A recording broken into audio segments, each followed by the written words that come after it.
Hey, this is a Bucky production. Mick, you asked me a question earlier and it actually really made me think, because you're coming at it from a point of view of not really knowing about horses. So you see I ride horses and you just think, well, all horse riding must be okay because, you know, I'm like hardcore animal activist, vegan, shouty person, all that kind of crap. So therefore if I ride horses then horse riding must be okay. But I suddenly realised that what people think of as riding horses and what I do are two very different things. So what I thought I'd do is I'd make a video with one of my ponies and just show you how what I do, just in a very basic way, how and why what I do is so different to what traditional riding and what I used to do before I sort of found out there was a different way to do things and tried the kind of way. What the differences are, and because I'm trying to make more YouTube videos.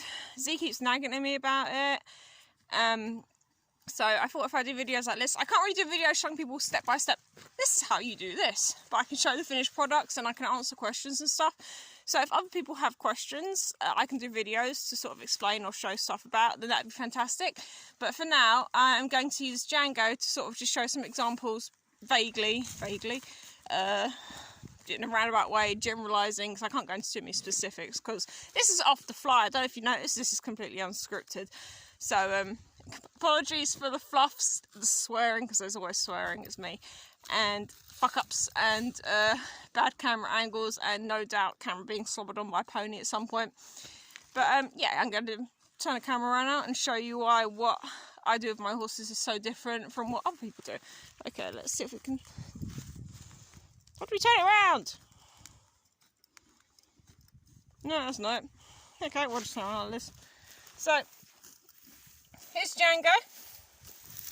There he is. Django is munching away in the grass. First thing you'll notice, I'm not holding on to him. He's completely loose. But he's not running away. He's not doing any of the things, you know, like, oh no, loose horse, freak out. Largely because of the way he's trained. And also largely because, see up there? Those are, you can see the top of Kato and Shield there. Now, Django has what's called separation anxiety, which means he gets worried when he's away from his herd. This is really normal. Pretty much all horses have this to a greater or lesser extent. Some have it more than others. Django was weaned very young. He was taken away from his mum when he was only a few months old. He was rescued by an amazing woman, thank God. But horses who are weaned very young, as you can imagine, like children who are taken away from their parents at a very young age, they can develop issues. Now this is really the only issue Django's got. In every other respect, he's an absolute sweetheart, wonderful, best pony in the world.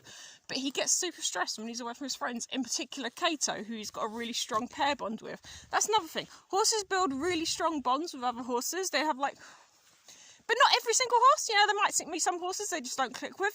But he really clicks with Kato, and he really gets upset when he's away from Kato, or if Kato's taken away from him. It's not so bad now, because he's got Shield and Spartacus in with him as well, and there are other horses around, so he's never, ever, ever on his own, because he'd absolutely lose his mind if he was on his own. He wouldn't be able to handle it. He'd be so scared and upset. It'd be awful. But, yeah, so that's why we're here. I'm not holding on to him, because I'm nearby. He trusts me. He knows I'm safe, so he'll stay with me. He will actually follow me pretty far away from the others, quite happily, but I don't like doing that because I can push him too far. I don't want to push him too far. I don't want to take him out of his comfort zone. If we get to a point where I think this is the edge of his comfort zone, he's like, no, I'm cool to go on a little bit more. Okay, let's go on like 10 metres, 20 metres more, and then we'll go back. Well done, you're very brave. But on the whole, Django doesn't like being taken away from the others. I'm not about to force him. I'm not going to make him do anything he's unhappy with. So that's the first thing that's very, very different from what I do with my horses, what majority of people do. Majority of people would use whips. They would use bits. They would kick him. They would make him do it. It's his job. This is what he's meant to do. What's the fun of a horse if you can't ride it away from the other horses? So yeah, that's the first thing. I don't make them do that, and I never will make them do that. And Django's just, where's he going? He's going to have another munch. So, that's the first thing. Second thing, the equipment that's on Django here. Let's try and see this. Hey Django, you see this? This is a bitless bridle. Now the most important thing about this is that he can eat unimpeded. Hi Django. Without a bit in his mouth.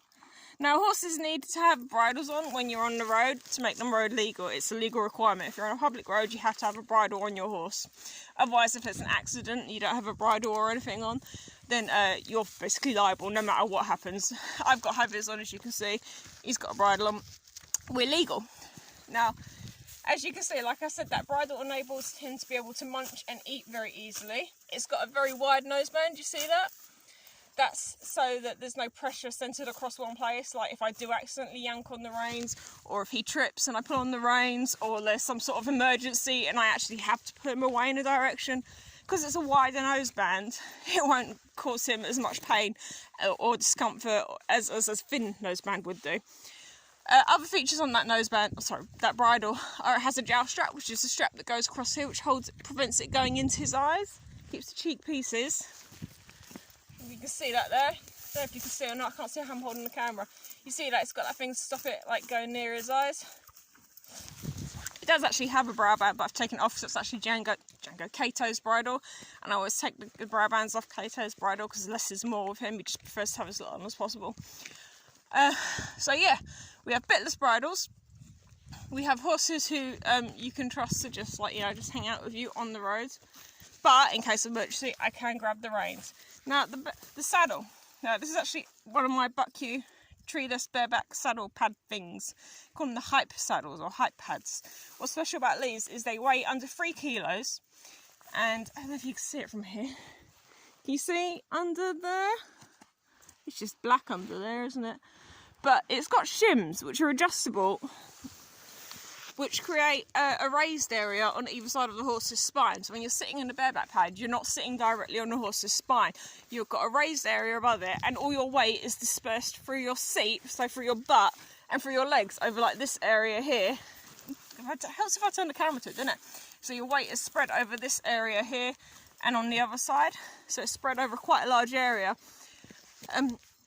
It also enables the horses to move their shoulders much more freely, because most saddles, the pressure is put down here and there and across there. And with these, because the way it's spread down over there, down either side, it allows them to move their shoulders much more freely. It's much more comfortable for them. There are no hard points like on a normal saddle which presses into their backs. And also because it's completely flexible and fabric, then it doesn't create pressure points as the horse changes shape. Which again is useful for anyone who's got a horse. 99% of them have had issues with saddles not fitting properly. Because horses, they change shape with the seasons. They put on more muscle, they lose muscle, they gain fat, they lose fat. So they change shape constantly. And unless you get your saddle checked religiously every 6 months, at some point it ain't going to fit properly and it's going to be uncomfortable.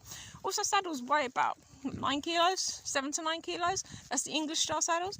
Western saddles can weigh 25, 30, 40 kilos. They're ridiculously heavy, insanely heavy. That's another thing. Django is quite a small pony. See him? Well, I say he's a small pony. I'm a small human. So, hi Django. Django, can you come here a sec, darling? Come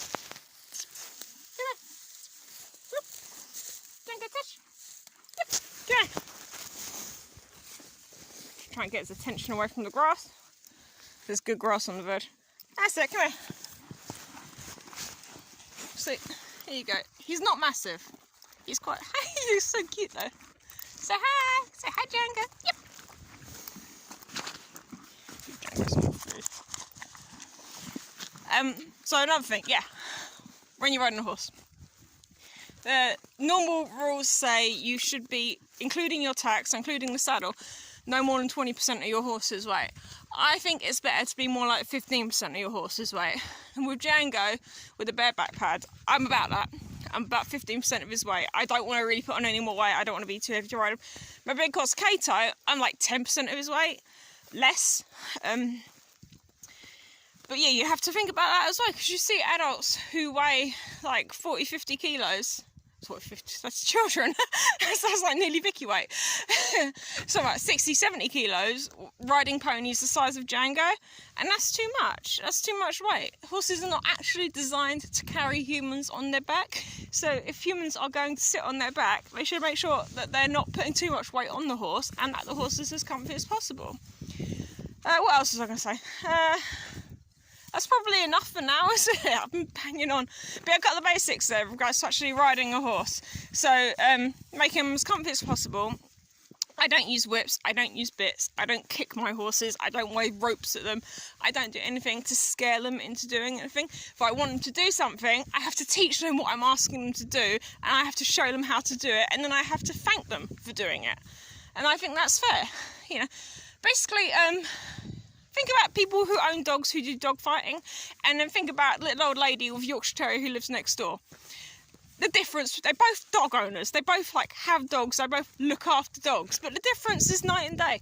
Now I kind of think that's how you should look at it from perspective of how I own and keep horses, and how traditional people, not traditional people, that sounds really harsh, some traditional people are really, really caring, they just, you know, don't know about bitless yet. Oh, that's another thing, you can't really see because he's standing in the grass and he's got very muddy feet. He doesn't have metal shoes on his feet either. That's another thing that people do because they've always done it. Now the problem with metal shoes, do you know why they started putting metal shoes on horses' feet? It's because like when the Roman army and people first started domesticating horses and using them for wars, these horses would be standing in their own piss and shit for hours at a time. And you can imagine standing in your own piss and shit fucks up your feet. So put metal on their feet, you can ignore the fucked up part. It covers up a multitude of sins. Your horse can be dead lame because the soles of its feet are really sore. All you've got to do is put some shoes on, and then the soles of its feet aren't coming into contact with the floor anymore, and you can ride it around everywhere. You haven't fixed the problem, but you've covered it up nicely. Keeping a horse barefoot, like he is, like they all are, involves being able to ensure they have the right living conditions. Bare feet need exercise. They need to be able to, not exercise like being ridden, but they need to be able to move around. Like horses are designed to walk for miles and miles and miles every day. They're designed to eat low quality, high fibre forage. Basically what Django's eating here. Which is old moor grass, dried out old moor grass. They're designed to eat stuff like that, you know, pick and mix, find herbs, browse off of bushes and trees. They're not designed to stand in boxes 23 hours a day in their own filth, getting fed high calorie meals twice a day. So, yeah, doing that fucks up their feet. People put metal on their feet in order to be able to then continue riding rather than deal with the issue. So I am going to shut up now because I'm going to go on forever and ever and ever and ever and ever. Bye!